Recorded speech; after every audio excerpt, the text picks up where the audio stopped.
Geschwindigkeit. Mich treibt immer mal wieder die Frage nach der Sprechgeschwindigkeit um. Und zu einem großen Teil hat das damit zu tun, dass ich Menschen bewundere, die sehr schnell und sehr präzise sprechen können. Mir gelingt das so oft nicht, weil, ja, da könnte ich jetzt viele verschiedene Gründe für zusammensuchen. Vielleicht hat es aber auch damit zu tun, dass mein Denken so nicht ähm, mithalten kann oder dass es nicht so weit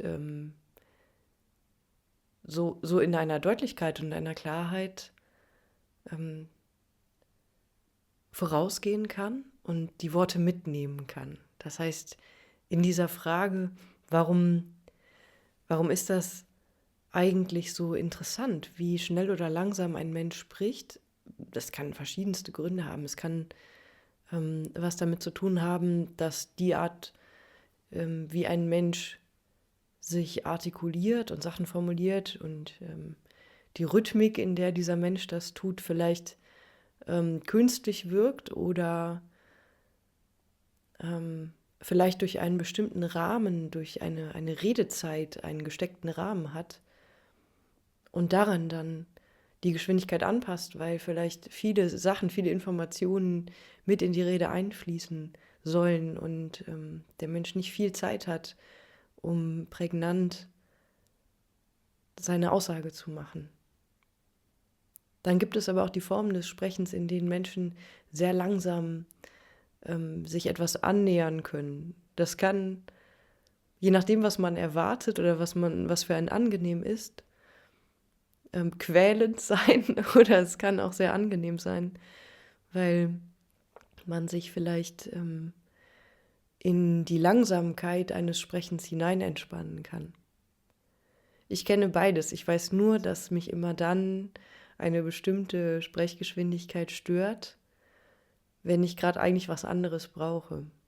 Und das Schöne ist natürlich, dass wir, wenn wir jetzt nicht gerade damit konfrontiert sind, in einer Situation zuhören zu müssen, sondern die Möglichkeit haben zu wählen, auch das tun können und uns zu den verschiedensten Themen Menschen suchen können, die vielleicht in der Weise, in der wir es ganz gut aufnehmen können,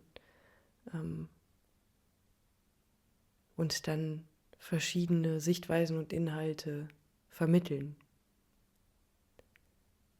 Mir ist aber noch was anderes aufgefallen an der Frage der Sprechgeschwindigkeit.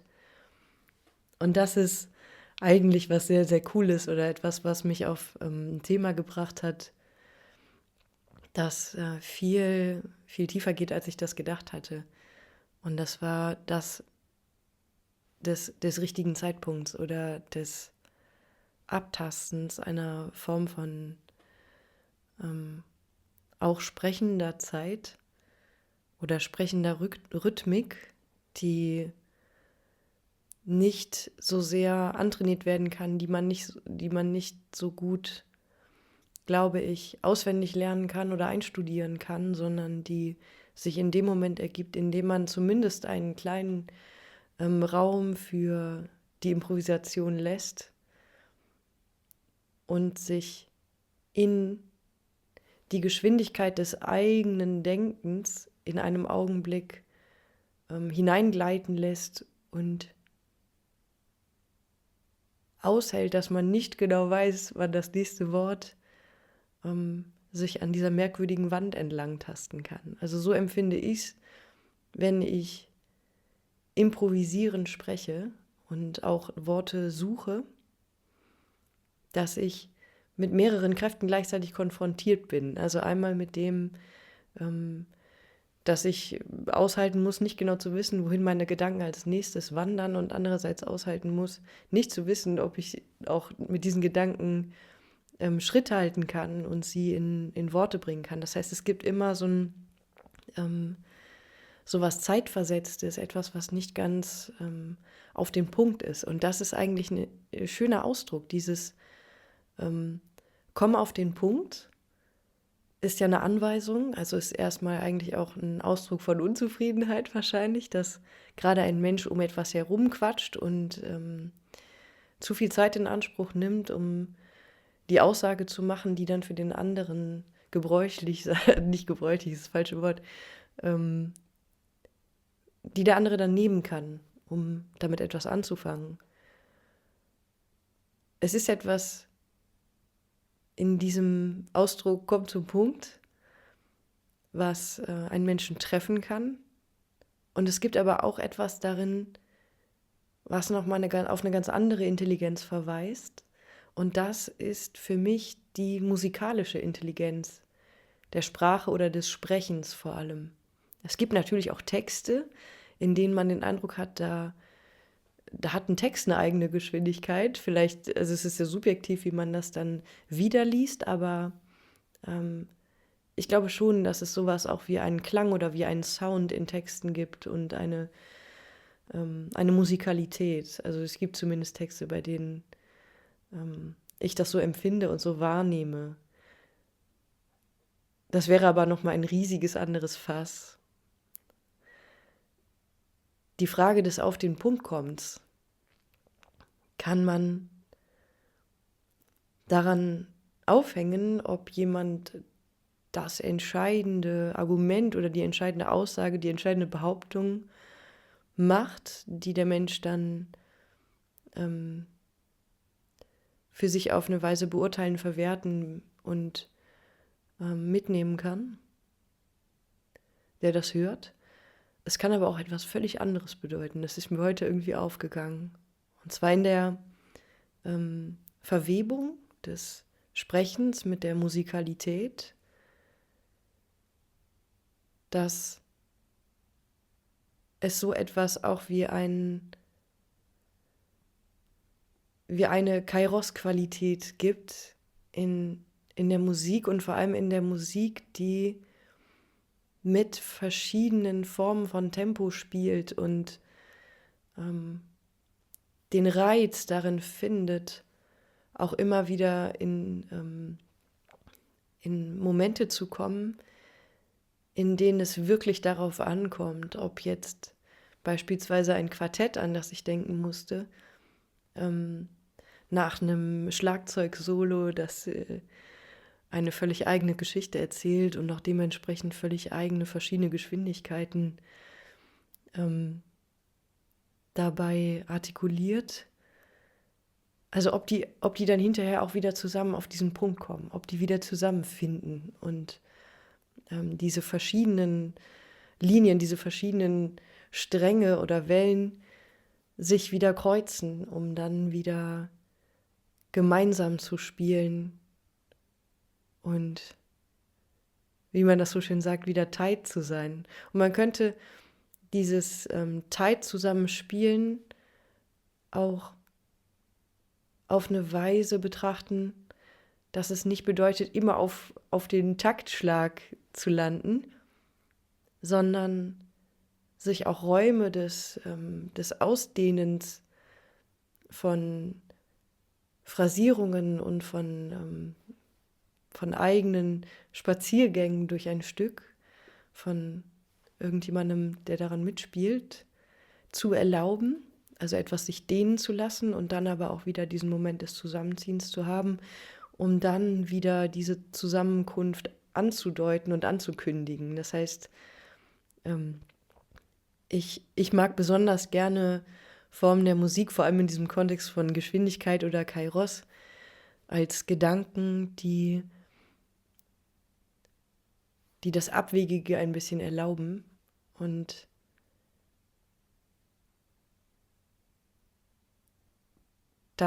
also ich muss auf also ein Stück verweisen, das ich in 2 Versionen gehört habe. Einmal gibt es eine Studioaufnahme und es gibt eine Live-Version. Und das Lied selber handelt von der Frage, wie ein Mensch zu seiner eigenen Stimme findet, zu der Art und Weise, wie dieser Mensch selbst gerne singen möchte. Und er erzählt, dass er zuerst gehört hat, dass es ganz wichtig sei, sehr, sehr schnell zu singen und dass das besonders wichtig und beeindruckend ist und etwas ausmacht. Und dann ist er weitergegangen und hatte den Eindruck, es ist wahrscheinlich viel besser, sehr, sehr langsam singen zu können, das Vermögen zu haben, besonders sich viel Zeit zu lassen. Und irgendwann ist er zu dem Punkt gekommen, all diese Ansprüche gehen zu lassen. Jetzt habe ich das komplett vorweggenommen, das ist schon okay vielleicht, ähm, als Spoiler. Es gibt aber eben auch diese Live-Version, in der das, wie ich finde, noch stärker herausgefordert wird von den 4 Musikern. Das ist ein Jazzquartett. Ich glaube, dass Jazz wahrscheinlich auch eine prädestinierte Musikrichtung ist, um diese Frage zu transportieren und zu vermitteln, nämlich das Kairos-Moment. Und zwar nicht nur als der eine Augenblick, in dem etwas aufgeht oder zusammenkommt, sondern die permanente Existenz dieses Gefühls von Spannung. Wann kommt es dazu, dass man beim Hören gebannt ist, weil sich alles um diesen richtigen Moment vielleicht auch dreht, gerade weil er gewagt wird, verlassen zu werden. Und ich bin nicht sicher, ob dieser Satz grammatikalisch in Ordnung war, aber es ist vielleicht zu verzeihen. Im Jazz nehme ich immer wieder wahr, dass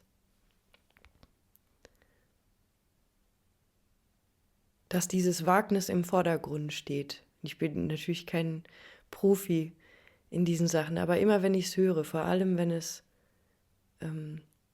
vor lebendigem Publikum ist, da habe ich manchmal den Eindruck, dass diese Musik wie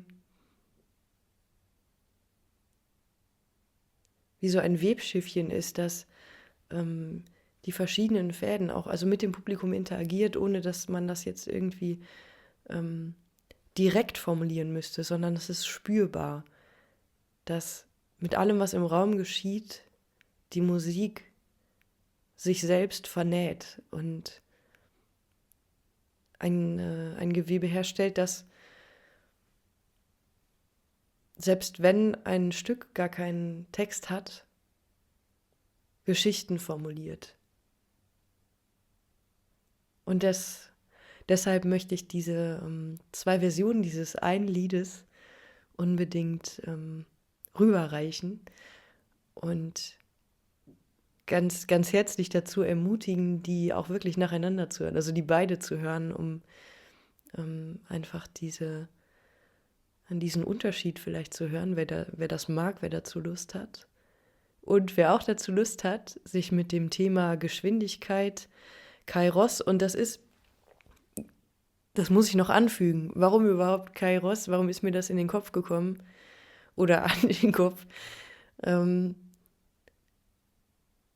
Ich dachte an das Wort Geschwindigkeit und ich habe zum ersten Mal festgestellt, dass ich mir nie Gedanken darum gemacht habe, woraus dieses Wort eigentlich besteht. Und das Wort geschwind ist eigentlich eins, das ich selten denke und selten verwende.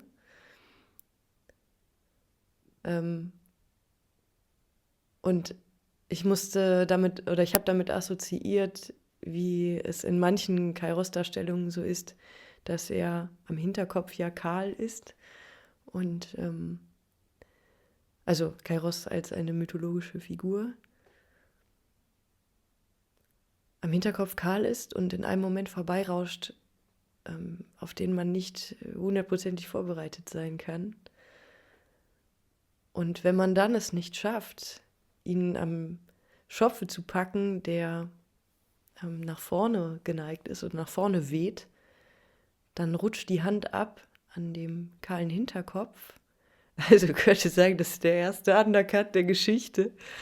Und man hat den verpasst. Man hat verpasst, das zu ergreifen. Und auch das ist nicht schlimm vielleicht, aber es ist eben die Sache, die diese Figur transportiert, dass es diesen einen Moment des Griffs gibt.